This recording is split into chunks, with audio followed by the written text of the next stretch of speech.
থানায় কলো যে তোমালোকে এই দোকানখন খালি কৰি দিব লাগিব। তেতিয়া মানুহজন ৰাতি 9টামান বজাত আমাৰ কাৰ্যালয়লৈ আহি ক'লে যে 30 লাখ টকা দিছো আপোনালোকক, আপোনালোকে দোকানখন খালি নকৰিব। আমি ক'লো 30 লাখ নহয় 30 কোটি দিলেও নহ'ব, তোৰ দোকান কাইলে খালি হ'ব। সেইটো হৈছে জাতীয়তাবাদ। দোকানত সোমাই দোকান খালি কৰি দিয়া হ'ল। মাজতে লকডাউনৰ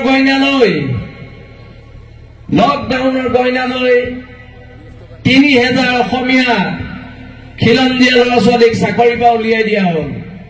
তেতিয়া বাগজানত জুই লাগিছিল, আমি বাগজানৰ দুখৰ সমভাগীসকলে বাগজান আহিছিলো। মোৰ লগত আমাৰ সতীৰ্থ হৰ গগৈ আহিছিলে। তাৰপিছত ৱেষ্ট বেংগলৰ পৰা এজন মানুহে খুব দামী গাড়ী এখন লৈ আহিলে। দামী গাড়ী এখন লৈ আহি আমাৰ লগত ফোনত যোগাযোগ কৰি পেলাই দুলীয়াজানত আমাক লগ কৰো বুলি ক'লে।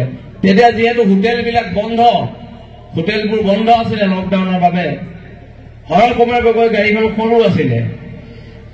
তেতিয়া আমি ক'লো যে যি আলোচনা হয় আপোনাৰ গাড়ীতে হ'ব লাগিব, বেলেগ ক'তো জেগা নাই। যেতিয়া আলোচনা হ'ল তেওঁলোকে আমাক লগে লগে ক'লে আপোনালোকে সংগঠন কেনেকে চলায়। তেতিয়া আমি সুধিলো মানে আপুনি আমাক পইচা দিব লাগিছে। তেতিয়া তেওঁ ক'লে যে আপুনি 5 লাখ টকা লওক আৰু এই বিষয়টোত আপোনালোক নোসোমাব।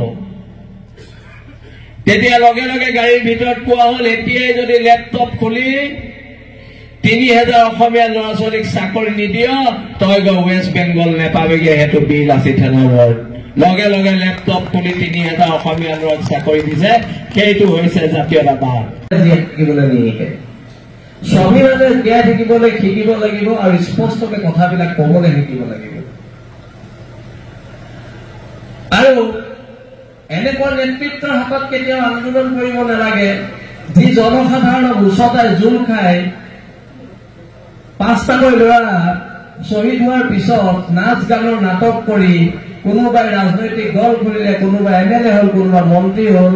এনেকুৱা ধৰণৰ আন্দোলনো হ'ব নালাগে আৰু এনেকুৱা ধৰণৰ আন্দোলনকাৰী নেতাক আপোনালোকে প্ৰশ্ৰয় দিব নালাগে। এইটো অসমৰ জনগণৰ ডাঙৰ ভুল। আমি এনেকুৱা ধৰণৰ আন্দোলনক প্ৰশ্ৰয় দিব নালাগে। এতিয়ালৈকে চব প্ৰফুল্ল মহন্তৰ পৰা সৰ্বানন্দ সোণোৱাললৈকে সকলোৱে জাতিক গাত জাৰি কৰিছে। সকলোৱে জাতিটো কোঙা হৈছে। অবৈধ বাংলাদেশে শ্বহীদ বেদী গুৰ মাৰি দিলে। কিয় সাহস পাইছে? আমাৰ একতাৰ অভাৱৰ বাবে সাহস পাইছে। কেইজনমান মানুহে জিমি দাস বুলি এজনী খিলঞ্জীয়া ছোৱালী শিৱসাগৰ নগৰৰ মাজ মজিয়াত শাৰীৰিকভাৱে অপদস্থ কৰিছে, মাৰপিট কৰিছে, হত্যাৰ প্ৰচেষ্টা চলাইছে। জাতীয়তাবাদ ক'ত থাকিলে? কিন্তু যেতিয়া আমি চৰকাৰক ক'লো আমি আৰু মাৰ খাই জীয়াই নাথাকো, এওঁলোকৰ সম্প্ৰদায়ে ক্ষমা খুজিব লাগিব আৰু ক্ষমা খোজাই দিয়া হ'ল। সেইটো হৈছে জাতীয়তাবাদ। জাতীয়তাবাদ এনেকে চলিব।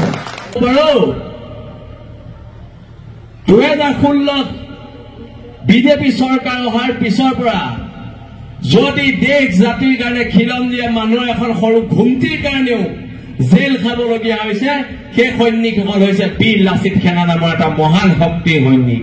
সেই সৈনিক বীৰ লাচিত সেনাৰ সৈনিক হয় আৰু বীৰ লাচিত সেনাৰ সৈনিকে কেতিয়াও আপোচ নকৰে। কোনো কাৰণতে কৰা নহ'ব।